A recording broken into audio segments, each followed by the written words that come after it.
my goodness. Would you guys seriously please just take a seat? For the love,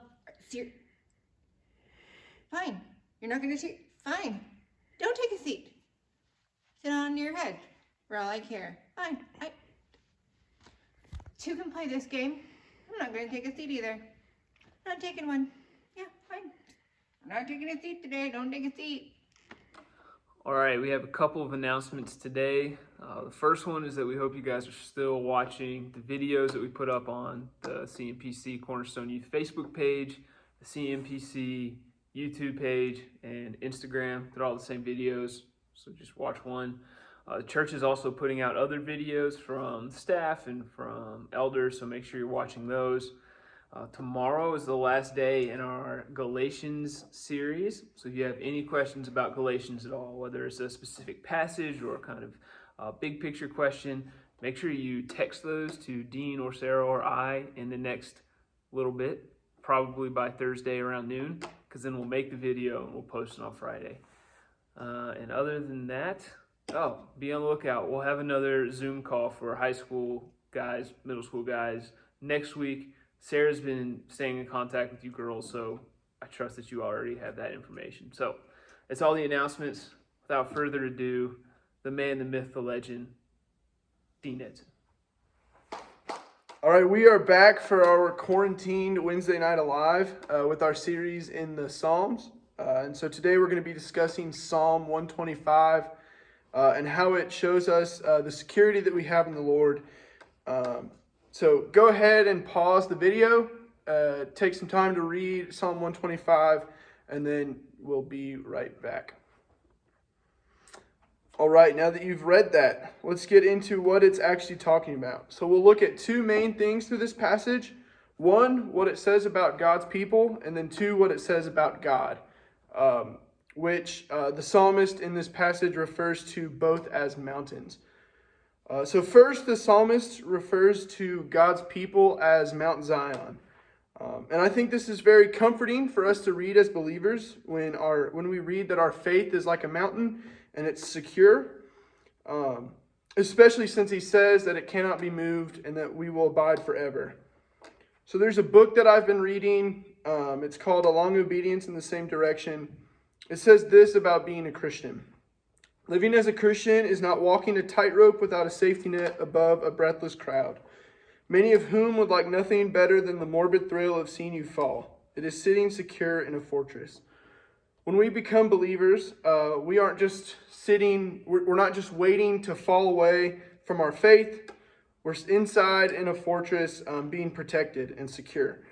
Now, this may be hard for us to understand or to wrap our heads around, because we know, and if you don't know or haven't experienced suffering, you may have also read about it and stuff like that. But we do endure suffering. It's something that's going to happen to us as believers. If you haven't encountered it yet, it's probably going to happen. And that suffering may look different for a lot of people. Around the world, there's many believers who are persecuted and even killed for their faith. Many people around the world, they look down on Christians and treat them badly simply because of what they believe. And as Christians, we also just encounter bad things in general, like family members dying, friends dying, friends betraying us, stuff like that. Suffering is something that we will encounter. It may even be something like doing poorly in school. And this can cause us a lot of the times to doubt our faith. So fortunately, we don't have to rely on ourselves to keep ourselves secure because of what the psalmist says after the first part. Now the psalmist gives us this analogy of being Mount Zion.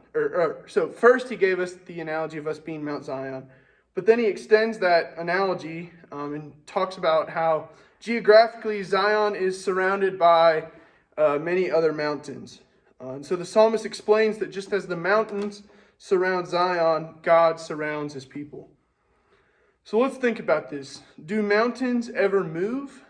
Like one day, is Chestnut Mountain going to be a couple inches to the right from where it actually is? No, that's not going to happen. It's impossible. It's a mountain. It can't move.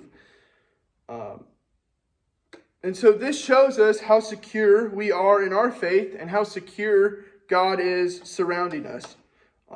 It's not our security isn't because of what we do. It's because of what God does. Let's think about all the times that God's people have wavered and tried to turn from Him in the Bible. Even though God had rescued the Israelites from slavery in Egypt, they literally saw God divide the Red Sea. And yet they still tried to turn back, and they said they wanted to go back to Egypt where they were slaves. Yet God still claimed them as His people.